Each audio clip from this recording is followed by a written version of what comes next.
In the day's other news, Wall Street took a wild ride. It started with a sell-off as the arrest of a Chinese tech executive sparked doubts about a possible trade deal with China. Then came a rally on reports that the Federal Reserve might hold off raising interest rates. The Dow Jones Industrial Average lost 79 points after being down 770 earlier. It closed at 24,947. The Nasdaq rose 29 points and the S&P 500 slipped 4. We'll take a closer look at the tensions with China after the news summary.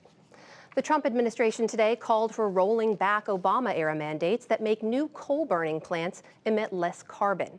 The Obama rules require plants to install new technology or burn natural gas, which gives off less carbon. The Trump proposal could ease the way for building more coal-burning plants.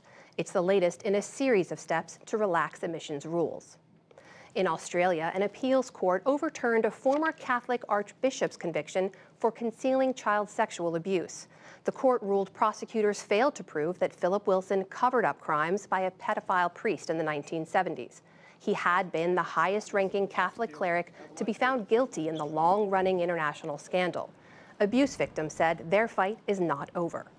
Those people have stood up to the might and the money of the Catholic Church, and they've been deeply hurt by this decision. So I feel terribly for them. If the Catholic Church thinks that people like me and lots of other survivors of child abuse are going to be set back by this, then we've got news for them, because I'm not going anywhere.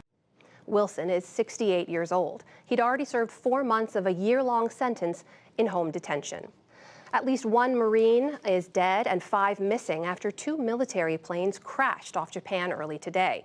The Marine Corps says the fighter jet and the refueling tanker collided some 200 miles from Hiroshima during nighttime training. 1 crew member survived. Search and rescue operations continue for the missing. Back in this country, a new round of rain and snow hit Southern California. Near Los Angeles, a Southwest Airlines plane skidded off a runway amid heavy rain.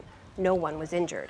The storm also triggered flooding and mudslides in the Los Angeles area, snarling traffic northwest of the city. Snow forced the closure of Interstate 5, where cars and trucks sat still in standstill traffic.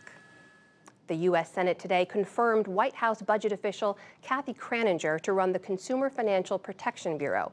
The vote was 50-49 after a 6-month battle. Democrats criticized Kraninger's lack of experience in financial services, but banking groups applauded the outcome. The Trump administration has worked to scale back the CFPB's enforcement efforts.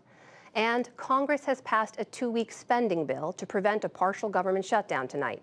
President Trump already promised to sign the bill. He's also warned he may force a shutdown if a longer-term spending package fails to fund a border wall. Still to come on the NewsHour, rising tensions with China after the arrest of a cell phone executive. Why today's arguments before the Supreme Court could be critical to the Russia investigation.